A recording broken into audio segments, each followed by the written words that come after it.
Ayush counselling आपकी 28 अगस्त से start होने वाली है और इसमें स्टेट काउंसलिंग और ऑल इंडिया काउंसलिंग के रूल मर्ज करके बनाए गए हैं। तो क्या वो रूल्स हैं, आज के वीडियो में वही हम डिस्कस करेंगे। A to Z सारे के सारे रूल्स मैं आपको समझा दूंगी आयुष काउंसलिंग से रिलेटेड। इसके बाद आपको काउंसलिंग के रूल्स एंड रेगुलेशन से रिलेटेड कोई डाउट नहीं रह जाएगा। सो चलो स्टार्ट करते हैं वीडियो और जानते हैं आयुष के सारे रूल्स के बारे में। Hello everyone, welcome to Spark of Classes. This is Suman Yadav. एकदम बेसिक से बताती हूँ आप लोग को, ताकि आप में से जिसको कुछ भी नहीं मालूम है वो भी जान सके और जिसको मालूम भी है तो वो नई चीज़ें भी जान सके। ठीक है। आयुष काउंसलिंग, आयुष में टोटल 5 कोर्सेज आते हैं बच्चों। एक और कोर्स इंक्लूड किया गया है बी फार्म आयुर्वेदिक। अगर आपको बी फार्म आयुर्वेदिक के बारे में जानना है तो आप कमेंट कर देना, उससे रिलेटेड भी आपको वीडियो मिल जाएगी। एंड आयुष में और कौन कौन से कोर्सेज है, एक है BAMS, BHMS, BSMS, BUMS और BNYS भी होता है, लेकिन इस साल इसके इन्फॉर्मेशन बुलेटिन में BNYS को इंक्लूड नहीं किया गया है। I don't know why, but BNYS को इंक्लूड नहीं किया गया है। ठीक है। अच्छा, तो मैं इसके बारे में श्योरिटी से नहीं कह सकती कि इसके लिए क्या है, मतलब उन्होंने कहीं कुछ लिखा नहीं है कि BNYS को क्यों नहीं इंक्लूड किया, क्या प्रॉब्लम है, लेकिन उन्होंने BNYS को लिखा नहीं। मैं आपको इस पेज दिखा देती हूँ। फर्स्ट पेज पे ही आपको दिख रहा होगा, सारे कोर्सेज का नाम दिख रहा है लेकिन BNYS नहीं दिख रहा। ठीक है, तो ये बात है। बाकी देखते हैं आगे वो BNYS के लिए क्या रूल लाते हैं। फिलहाल हम बात करेंगे बाकी अदर कोर्सेज के बारे में, यानी कि BAMS, BUMS, BHMS, BSMS और बी फार्म आयुर्वेदिक। ये 5 के बारे में हम डिस्कस करेंगे सारे रूल्स। ठीक है। देखो, आयुष काउंसलिंग की भी 2 काउंसलिंग होगी, एक होगी ऑल इंडिया और एक होगी स्टेट काउंसलिंग। लेकिन रूल्स दोनों ही काउंसलिंग में अप्लाई होते हैं। जो रूल्स मैं बताने वाली हूँ वो दोनों जगह अप्लाई होंगे। MCC काउंसलिंग में ऐसा नहीं था, लेकिन आयुष की काउंसलिंग में स्टेट हो या सेंट्रल हो, दोनों पे सेम रूल्स अप्लाई होंगे। ठीक है। टोटल 4 राउंड है बच्चों, first round, second round, third round और stray vacancy round. Stray vacancy round भी 2 राउंड है, यानी कि stray vacancy round 1, stray vacancy round 2। ठीक है। इतने राउंड में आपकी काउंसलिंग होगी। किसी किसी को नहीं पता होता है राउंड इतने राउंड में क्यों कराया जा रहा है, मैं थोड़ा सा बता देती हूँ। देखो, होता क्या है कि फर्स्ट राउंड में हो सकता है आप सबने रजिस्ट्रेशन किया, आपको सीट मिली, लेकिन कुछ बच्चे ऐसे होते हैं जिनको उनकी मनपसंद की सीट नहीं मिलती। तो वो क्या करते हैं, वो अपग्रेड चाहते हैं कि काश हमें अपने पसंद का कॉलेज मिल जाए। तो वो क्या करते हैं, सेकेंड राउंड में पार्टिसिपेट करते हैं। और कई बच्चे ऐसे हैं जिनको सीट मिल जाती है, फिर वो सोचते हैं नहीं हमें तो नहीं लेना है, हमारी पसंद की सीट नहीं है, वो लोग छोड़ देते हैं। तो जो छोड़ी हुई सीट है वो तो खाली रह जाएगी ना, तो खाली रह जाने से अच्छा है कि दूसरे बच्चे को दे दी जाए, इसलिए राउंड 2 कराया जाता है। सिमिलरली राउंड 2 में अगर किसी ने सीट छोड़ी तो राउंड 3 कराया जाता है। राउंड 3 में भी सीट बच गई तो स्टे वैकेंसी राउंड कराया जाता है। और हर साल सीटें बच जाती हैं, क्योंकि बहुत सारे बच्चों का मन अलग अलग है, कोई पार्टिसिपेट करता है, कोई नहीं करता है। किसी को देखो, कोई चाहता है कि हमें MBBS मिल जाए, लेकिन सिक्योरिटी के लिए वो आयुष काउंसलिंग में पार्टिसिपेट कर लिया और उसे MBBS मिल गया तो आयुष की सीट वो छोड़ के चला जाएगा। तो ऐसे केसेस में सीट बहुत बच जाती है बच्चों, इसलिए ये सारे रूल्स बनाए गए हैं और कई राउंड में काउंसलिंग करवाई जाती है। ठीक है, तो ये बात हो गई। अब एक शब्द आता है अपग्रेड। देखो, मैं पहले आपको शब्द सारे समझा देती हूँ ताकि आपको जब रूल समझाऊँ तो एक एक शब्द मुझे फिर से ना समझाना पड़े। एक तो हो गया ये आपका मतलब राउंड क्यों बने हैं इसलिए मैंने बता दिया। ठीक है। दूसरा एक आता है वर्ड अपग्रेड। अपग्रेड का क्या मतलब होता है, अपग्रेड का मतलब ये होता है बच्चों कि आपको अगर कोई कॉलेज मिला है और वो आपको उतना पसंद नहीं आ रहा, आप चाहते हो काश इससे अच्छा कॉलेज मिल जाता, तो आप अपग्रेड के ऑप्शन पे जाते हो और अपग्रेड पे क्लिक करने पे आप अगले राउंड में डायरेक्ट पार्टिसिपेट कर जाते हो। और अगले राउंड में पार्टिसिपेट करने पे हो सकता है आपको नया कॉलेज मिल जाए या फिर वही कॉलेज रहे, लेकिन आपके कॉलेज आपके हाथ से जाएगा नहीं। एक बार कॉलेज मिल गया, आपने ले लिया और अपग्रेड किया तो ये तो रहेगा ही, और इससे अच्छा मिला तो वो मिल जाएगा, नहीं तो ये वाला तो रहेगा ही। ये मतलब होता है अपग्रेड का। ठीक है। तीसरा वर्ड होता है फ्री एग्जिट। फ्री एग्जिट का मतलब होता है कि बिना किसी नुकसान के आप काउंसलिंग से बाहर जा सको, इसे हम कहते हैं फ्री एग्जिट। ठीक है। मैं पहले आपको शब्द समझा रही हूँ। ठीक है। एक और बात है प्रेफरेंस लिस्ट या चॉइस फिलिंग। इसका क्या मतलब होता है, देखो बच्चों, इंडिया में बहुत सारे कॉलेज हैं, गवर्नमेंट कॉलेज हैं, डीम्ड यूनिवर्सिटीज़ हैं, प्राइवेट है, हर तरह के कॉलेज हैं। ज़रूरी नहीं कि हर बच्चा डीम्ड यूनिवर्सिटी या प्राइवेट कॉलेज चुनना चाहता हो, या ज़रूरी नहीं कि हर बच्चा और गवर्नमेंट का कोई भी कॉलेज चुनना चाहता हो। जैसे मान लो आप यूपी से हो, मैं यूपी से हूँ, तो मैं कर्नाटक में नहीं जाना चाहती अगर, तो मैं कर्नाटक के कॉलेज नहीं चूज़ करूँगी। तो काउंसलिंग वाले यानी कि आयुष का जो वेबसाइट है वो आपको अपने आप कॉलेज नहीं दे देगी, आप जो चूज़ करोगे उसी में से कोई एक कॉलेज आपको मिलेगा। तो जो चूज़ करने की प्रोसेस है उसे कहते हैं चॉइस फिलिंग, यानी कि आपको जो कॉलेज पसंद है आप वो रख दो। जिसको आप फर्स्ट प्रायोरिटी देना चाहते हो उसको ऊपर रख दो कि ये हमें काश मिल जाता तो सबसे अच्छा रहता, तो उसे ऊपर रखो। और फिर चाहते हो कि अच्छा ये नहीं तो ये सही, तब भी ठीक है, तो उसे आप थोड़ा नीचे रखो। और जो आप चाहते हो कि नहीं नहीं हमें इसमें लेना ही नहीं है, उसे आप रखो ही मत। जैसे मान लो आपको प्राइवेट कॉलेज लेना ही नहीं है क्योंकि फ़ीस बहुत ज़्यादा है, तो अपनी चॉइस फिलिंग या प्रेफरेंस लिस्ट में आप उसे नहीं रखोगे। चॉइस फिलिंग मतलब जो आप चुन चुन के भर रहे हो कॉलेज, और प्रेफरेंस फिलिंग भी उसे ही कहते हैं, ठीक है। थोड़ा सा शब्दों का फेर है। प्रेफरेंस मतलब किस कॉलेज को आप ज़्यादा प्रायोरिटी देना चाहते हो। जैसे मान लो आपके सामने दो ऑप्शन है, एक है लखनऊ का कॉलेज और एक है आपका BHU यानी कि बनारस हिंदू यूनिवर्सिटी, तो आप कौन सा लेना चाहोगे? जाहिर सी बात है BHU लेना चाहोगे क्योंकि BHU ज़्यादा फेमस है, तो BHU को ऊपर रखोगे, लखनऊ यूनिवर्सिटी को नीचे। इसी को कह देते हैं प्रेफरेंस रखना, ठीक है। तो प्रेफरेंस और चॉइस फिलिंग मैंने शॉर्ट में समझा दी क्या होती है। इन शब्दों का आपको काफ़ी इस्तेमाल पड़ेगा अभी आगे जब मैं रूल्स समझाऊंगी, इसलिए मैंने आपको पहले क्लियर कर दिया। अब रूल्स समझते हैं बच्चों। देखो 4 राउंड है, चारों राउंड के अपने अलग अलग रूल हैं, ठीक है। फर्स्ट राउंड बिल्कुल ही आसान है, कोई इसमें खास रूल नहीं है। जो रूल है मैं आपको समझा देती हूँ। फर्स्ट राउंड में आपने पार्टिसिपेट किया तो आपको कुछ फ़ीस देनी पड़ेगी। फ़ीस की भी एक बार बात कर लेते हैं, बहुत सारे बच्चों को नहीं पता होता है। देखो काउंसलिंग में रजिस्टर करने के लिए जनरल, EWS और OBC को 1000 रुपये देने पड़ेंगे अगर वो सिर्फ गवर्नमेंट कॉलेज में जाना चाहता है, और अगर वो गवर्नमेंट और डीम्ड दोनों में जाना चाहता है या फिर सिर्फ डीम्ड में जाना चाहता है तो उन्हें 5000 देने पड़ेंगे रजिस्ट्रेशन के, चाहे वो जिस भी कैटेगरी के हों, ठीक है। अच्छा, और अगर आप SC ST PWD से हो तो आप गवर्नमेंट में जाना चाहते हो, गवर्नमेंट सिर्फ कॉलेजेस के लिए अप्लाई करना चाहते हो तो 500 रुपये रजिस्ट्रेशन फ़ीस लगेगी। और आप लोग अगर डीम्ड चाहते हो और गवर्नमेंट दोनों में अप्लाई करना चाहते हो या सिर्फ डीम्ड में चाहते हो तो 5000 लगेंगे, जैसा कि जनरल वालों का लग रहा था। सो डीम्ड के लिए फ़ीस सबके लिए सेम है, क्लियर। दूसरी बात ये सिक्योरिटी फ़ीस की बात कर लेते हैं। सभी कैटेगरीज़ के लिए अगर आप गवर्नमेंट कॉलेज में जाना चाहते हो तो सिक्योरिटी फ़ीस 20,000 रुपये है, डीम्ड में जाना चाहते हो तो सिक्योरिटी फ़ीस 50,000 रुपये है, ठीक है। एक और बात मैं आपको बता दूं, भले ही ये जो रूल्स हैं वो स्टेट गवर्नमेंट के लिए और ऑल इंडिया काउंसलिंग के लिए दोनों के लिए सेम है, लेकिन ऐसा मत सोचो कि आपको रजिस्ट्रेशन स्टेट काउंसलिंग के लिए दोबारा से नहीं करना पड़ेगा। ऐसी बात नहीं है बच्चों।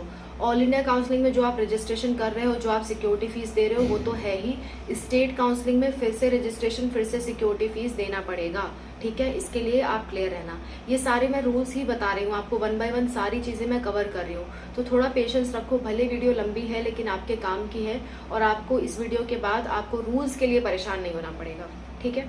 तो देखो स्टेट काउंसलिंग के लिए अलग फ़ीस लगेगी, ऑल इंडिया काउंसलिंग के लिए अलग लग रही है। और ऑल इंडिया काउंसलिंग में कहाँ कहाँ फ़ीस लगेगी, कितनी बार लगेगी, वो भी मैं आपसे डिस्कस कर लेती हूँ। ऑल इंडिया काउंसलिंग में देखो 4 राउंड है जैसे कि मैंने बताया। तो फर्स्ट राउंड में अगर आप पार्टिसिपेट कर रहे हो तो आपकी सिक्योरिटी मनी और रजिस्ट्रेशन फ़ीस लगेगी। सेकेंड राउंड में कोई नहीं लगेगा क्योंकि आप डायरेक्टली यहाँ पे जा सकते हो। थर्ड राउंड में अगर आप पार्टिसिपेट कर रहे हो तो अगेन भले ही आपने फर्स्ट राउंड में दे रखा है, लेकिन थर्ड राउंड में फिर से आपको सिक्योरिटी मनी नहीं देनी पड़ेगी, लेकिन आपको रजिस्ट्रेशन फिर से करना पड़ेगा। और इसी तरह स्टे वैकेंसी राउंड में भी रजिस्ट्रेशन आपको फिर से करना पड़ेगा। स्टे वैकेंसी के 2 राउंड है। सेकेंड राउंड में कोई नहीं जा सकता अगर उसने फर्स्ट राउंड में पार्टिसिपेट नहीं किया है, तो आपको एक ही बार रजिस्ट्रेशन करना है स्टे वैकेंसी के फर्स्ट राउंड में, ठीक है। अच्छा, क्या सारे ही काउंसलिंग में पार्टिसिपेट करना ज़रूरी है? तो आंसर है नहीं। ये आपकी मर्ज़ी के ऊपर है कि आप कहाँ पार्टिसिपेट करना चाहते हो, और अपने मार्क्स के अकॉर्डिंग आप डिसाइड कर सकते हो कि आपको किस राउंड में पार्टिसिपेट करना चाहिए, कौन सा आपके लिए सही रहेगा, ठीक है। ऐसा कोई ज़रूरी नहीं है कि आप सारे राउंड में पार्टिसिपेट करो या ऑल इंडिया और स्टेट दोनों में पार्टिसिपेट करो, ठीक है। देखो दोनों में पार्टिसिपेट कर सकते हो साथ में, इसमें कहीं कोई प्रॉब्लम नहीं है। आप चाहो तो दोनों में पार्टिसिपेट कर लो, चाहो तो किसी में ना करो, ये सब आपकी चॉइस होती है। इसके लिए कोई रूल्स और रेगुलेशंस नहीं है, ठीक है। अच्छा, अब बात करते हैं मेन मुद्दे की। राउंड 1 से लेकर के राउंड 4 तक सारे 1 बाय 1 रूल समझाती हूँ राउंड वाइज, ठीक है। देखो अब आपको सारे शब्द समझ में आ गए हैं। देखो बच्चों, राउंड 1 में मान लो आपने रजिस्ट्रेशन किया, ठीक है। राउंड में अच्छा एक और बात बता देती हूँ। बहुत सारे बच्चे ऐसा पूछते हैं कि क्या हम बीच में कहीं भी पार्टिसिपेट कर सकते हैं? तो हाँ, राउंड 1, राउंड 2, राउंड 3 और स्टे वैकेंसी के फर्स्ट राउंड में चारों में ही आप डायरेक्ट रजिस्ट्रेशन करा सकते हो। आप मतलब डायरेक्टली स्टे वैकेंसी में आना चाहते हो तो आ सकते हो, डायरेक्टली थर्ड राउंड में आना चाहते हो तो आ सकते हो। फर्स्ट राउंड में सेकंड राउंड में नहीं पार्टिसिपेट किया तो भी कोई बात नहीं, थर्ड में भी डायरेक्ट पार्टिसिपेट कर सकते हो। आप स्टे वैकेंसी में भी डायरेक्ट पार्टिसिपेट कर सकते हो, लेकिन स्टे वैकेंसी के सेकेंड राउंड में डायरेक्ट पार्टिसिपेट नहीं कर सकते। बाकी किसी भी जगह कर सकते हो, round 1, round 2, round 3, stray vacancy, first round, इन सब में आप कभी भी रजिस्ट्रेशन कर सकते हो। इसमें कहीं कोई रोक टोक नहीं है। फीस सेम लगेगी, सिक्योरिटी फीस सेम लगेगी, ठीक है। अच्छा, आगे बात कर लेते हैं बच्चों। देखो, आपने मान लेते हैं फर्स्ट राउंड से बात करेंगे, क्योंकि मैं मान के चल रही हूँ आप फर्स्ट राउंड से पार्टिसिपेट कर रहे हो, ठीक है, क्योंकि करना भी चाहिए, क्योंकि आगे जाके सीट वैसे ही कम हो जाती है। ओके, तो फर्स्ट राउंड में पार्टिसिपेट कर रहे हो और मान लेते हैं आपको फर्स्ट राउंड में ही सीट मिल गई, ठीक है। नहीं मिली तो कोई प्रॉब्लम नहीं है, आप डायरेक्ट नेक्स्ट राउंड में चले जाओगे, कोई दोबारा फीस देने की ज़रूरत नहीं है। लेकिन फर्स्ट राउंड में अगर सीट मिल गई तो आपके सामने 2-3 ऑप्शंस हैं। पहला ऑप्शन ये है कि आप सीट ले लो और खुश हो जाओ, उसमें जाके एडमिशन ले लो, रिपोर्टिंग कर दो और आप काउंसलिंग से बाहर हो जाओ, आप एडमिशन पा लो। सेकेंड बात यह है कि आपको सीट नहीं पसंद, आप कहोगे नहीं ये तो हमें किसी भी कीमत पे लेना ही नहीं है, तो आप फ्री एग्जिट कर जाओ। फ्री एग्जिट कहने का मतलब कि आप कॉलेज में जाओ भी मत और अपनी फीस भी मत दो, तो भी आपको कोई प्रॉब्लम का सामना नहीं करना पड़ेगा, आप डायरेक्टली फ्री एग्जिट कर सकते हो। तीसरी बात ये कि आपने कॉलेज ले लिया, लेकिन आप चाह रहे हो काश इससे अच्छा कॉलेज मिल जाता, आप रिस्क नहीं लेना चाहते थे, कॉलेज छोड़ना नहीं चाहते थे, आपको मिला, आपने कॉलेज ले लिया, फिर भी चाह रहे हो कि काश हमें इससे अच्छा कॉलेज मिल जाता, तो आप अपग्रेड के लिए जाओगे, ताकि राउंड 2 में कॉलेज मिला तो मिला, नहीं तो यही सही, ठीक है, तो आप अपग्रेड में जा सकते हो। एक और ऑप्शन है बच्चों, फ्री एग्जिट पे एक और नियम अप्लाई होता है। फ्री एग्जिट आप तब तक ही कर सकते हो जब तक राउंड 2 स्टार्ट नहीं हुआ। राउंड 2 के रिजल्ट के 3 दिन पहले तक आप अगर अपना एडमिशन कैंसिल कर देते हो तो आपको आपकी सिक्योरिटी मनी वापस मिलेगी और आप आराम से अगले राउंड में जा सकते हो। लेकिन राउंड 2 के रिजल्ट आने के 1-2 दिन पहले या राउंड 2 के जिस दिन रिजल्ट आया उसी दिन आपने एडमिशन कैंसिल किया तो आपकी सिक्योरिटी मनी आपको वापस नहीं मिलेगी, बाकी कोई प्रॉब्लम नहीं होगी, ठीक है। तो ये बात का आपको ध्यान रखें, फ्री एग्जिट करना है तो 1-2 दिन के अंदर ही कर लेना, ज़्यादा वक्त मत लगाना उसमें, ठीक। अब बात करते हैं राउंड 2 की। राउंड 2 में कौन कौन जा सकता है? कोई नया आना चाहे तो आ सकता है। राउंड 1 में जिसको सीट नहीं मिली वो भी आ सकता है, जिसने अपग्रेड किया वो भी आ सकता है, जिसने फ्री एग्जिट किया था वो भी आ सकता है, उसकी मर्जी है, ठीक है। तो राउंड 1 में कोई खास स्ट्रिक्ट रूल नहीं थे, राउंड 2 से स्ट्रिक्ट रूल्स चालू होते हैं। अगर आपको कॉलेज नहीं मिला तो कोई बात नहीं, आप डायरेक्ट थर्ड राउंड में जाओगे, लेकिन थर्ड राउंड में वापस से आपको रजिस्ट्रेशन करना होगा। सिक्योरिटी मनी नहीं देनी पड़ेगी, लेकिन रजिस्ट्रेशन वापस से करना होगा, क्लियर। अच्छा, जिसको सीट मिल गई है, या तो हो सकता है जिसने राउंड 1 में अपग्रेड किया हो उसे सीट मिली हो तो वो सीट ले सकता है, या फिर वो सीट क्या कर सकता है, वो दोबारा अपग्रेड के लिए अप्लाई कर सकता है राउंड 3 के लिए, ठीक। दूसरा ऑप्शन ये, जिसको सीट नहीं मिली थी राउंड 1 में उसको सीट मिल जाए तो उसके पास अगेन 2 ऑप्शन है, या तो वो अपग्रेड कर दे राउंड 3 तक, या तो वो क्या कर दे, सीट ले ले। अगर वो सीट नहीं लेता है बच्चों, अगर मतलब यहाँ सीट नहीं लेता तो यहाँ फ्री एग्जिट का कोई ऑप्शन नहीं है। अगर आपको सीट नहीं भी पसंद है तो भी आपको लेना ही पड़ेगा, अगर नहीं लेते हो तो आपकी सिक्योरिटी मनी काट ली जाएगी, ठीक है। और यहीं तक बात नहीं थमती है, 2 और रूल इस पे अप्लाई होते हैं। अगर आपको सीट मिल गई और आप नहीं ले रहे हो तो आपकी सिक्योरिटी मनी तो जाएगी। राउंड 2 के लिए आपको एक बात बहुत अच्छे से ध्यान रखनी है कि राउंड 2 में अगर आप सीट छोड़ दे रहे हो तो सिक्योरिटी मनी तो जाएगी ही जाएगी, प्लस आप पे 2 रूल और अप्लाई होंगे। कौन से वो 2 रूल हैं वो हम डिस्कस करते हैं। देखो, सीट ना लेने के बाद भी अगर आप नहीं लेना चाहते हो तो आपको एक विड्रॉ का ऑप्शन होता है, उस पर क्लिक करना होता है।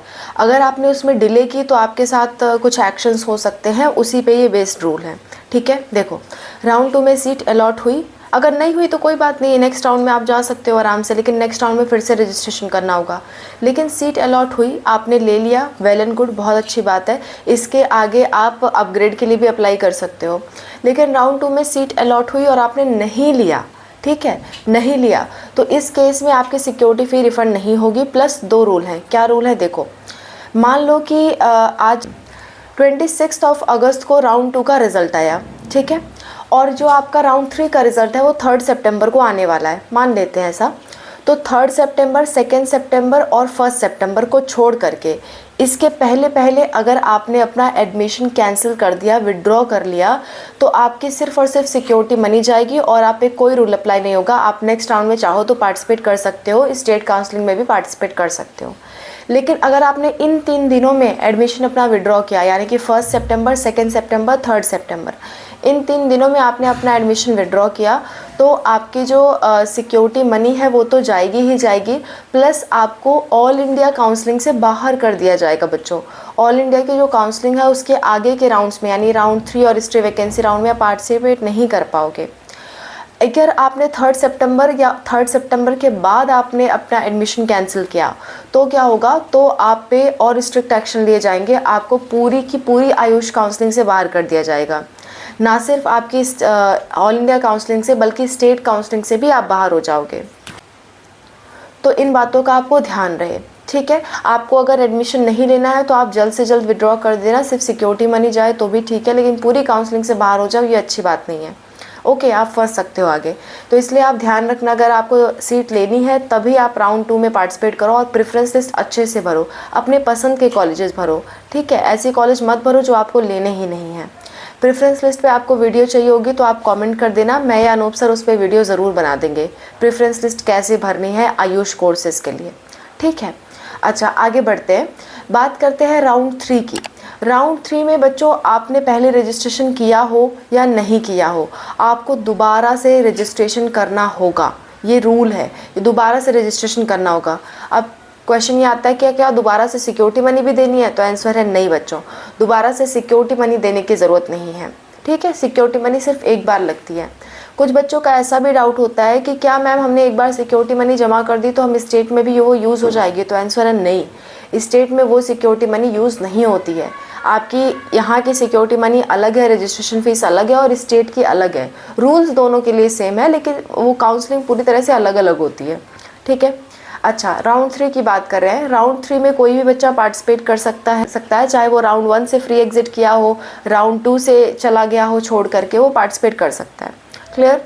अच्छा, राउंड या फिर उसे सीट ना मिले हो वो भी पार्टिसिपेट कर सकता है। राउंड 3 का अगर रिजल्ट आया तो इसके बाद अपग्रेड करने का कोई ऑप्शन नहीं होता है, आपको वो लेना ही पड़ेगा।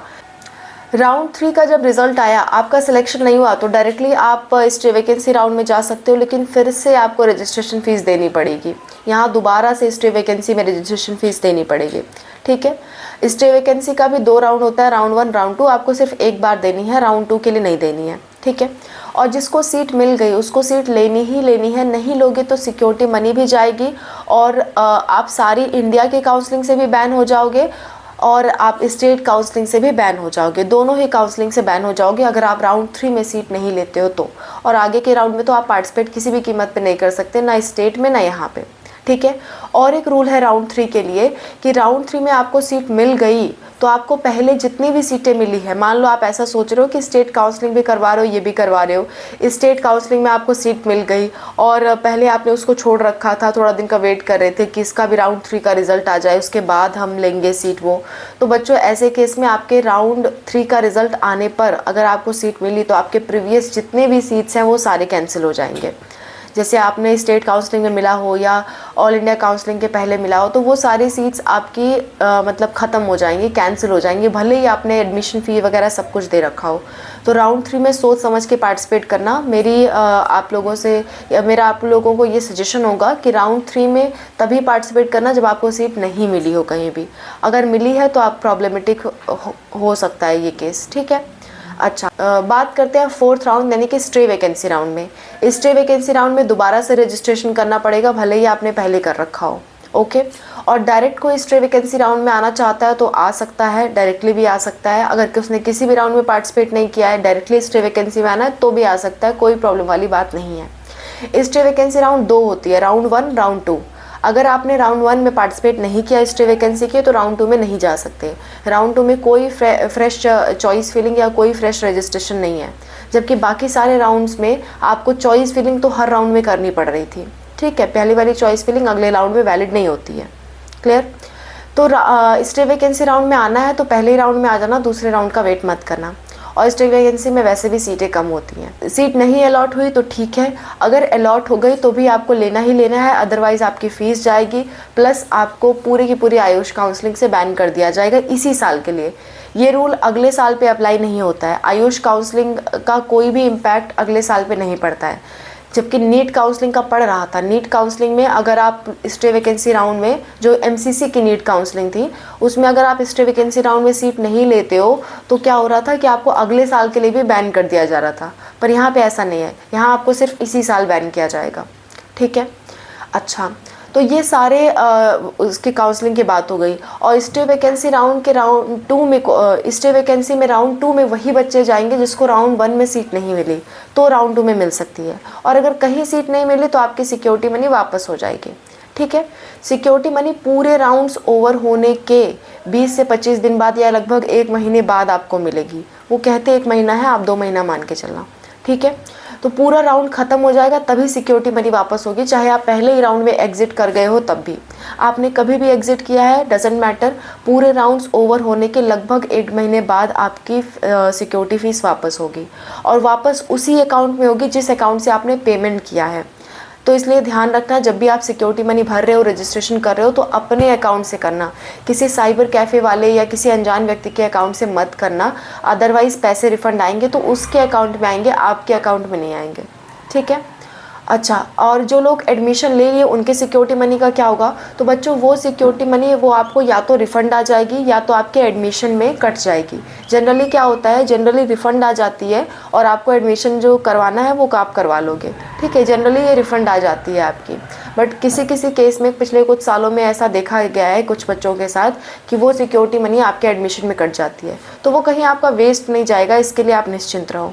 ठीक है, और कुछ इंपॉर्टेंट रूल्स है वो मैं आपसे डिस्कस कर लेती हूँ। काउंसलिंग का तो सब कुछ मैंने बता दिया, प्लस इसके साथ साथ आपको किन बातों का ध्यान रखना है वो भी मैं आपको डिस्कस कर देती हूँ।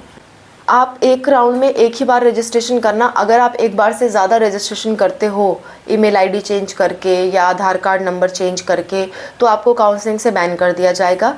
ये आयुष काउंसलिंग में के जो गाइडलाइंस है उसमें दिया गया है, यानी एक राउंड में एक बार ही आप अप्लाई करना। ऐसा नहीं कि आपसे कुछ गड़बड़ी हो गई, कुछ आपने गलती कर दी तो अपना ईमेल आईडी और ये फ़ोन नंबर ये सब चेंज करके या पैन कार्ड यूज़ करके, पहले आधार कार्ड यूज़ किया था फिर पैन कार्ड यूज़ करके दोबारा रजिस्ट्रेशन करो, ऐसा मत करना। और सब कुछ डिटेल सही सही भरना, आपको करेक्शन करने का कोई मौका नहीं मिलेगा। नेक्स्ट बात यह है कि राउंड 3 के बाद से कोई अपग्रेडेशन नहीं है। राउंड 3 में अगर सीट मिल गई है तो लेनी ही पड़ेगी। राउंड 3 के बाद आप अपग्रेड नहीं कर सकते, यानी कि आप इससे बेहतर कॉलेज के लिए सोच नहीं सकते। सिक्योरिटी मनी स्टेट काउंसलिंग में दोबारा लगेगा। ऐसा मत सोचो कि यहाँ सिक्योरिटी मनी दे दिया तो स्टेट काउंसलिंग में नहीं देना है। तो ये सारे कुछ रूल्स हैं, मैंने सारे के सारे रूल्स आपके लिए कवर कर दिए। इसके बाद भी आपके मन में किसी भी तरह का कोई भी डाउट है तो आप कमेंट करो। मैं और अनूप सर आपकी हेल्प के लिए हमेशा तैयार हैं। हमने A to Z सारे रूल्स आपको बता दिए। भले ही ये वीडियो थोड़ी लंबी थी लेकिन अब कोई रूल बचा नहीं है। इसके बाद आप इतना जानते हो तो आप काउंसलिंग में बेफिक्र पार्टिसिपेट करो, कहीं आपको दिक्कत नहीं आएगी। ठीक है, so this is all about the video. Thank you so much for watching and wish you all the best for your counselling. Okay, bye, take care.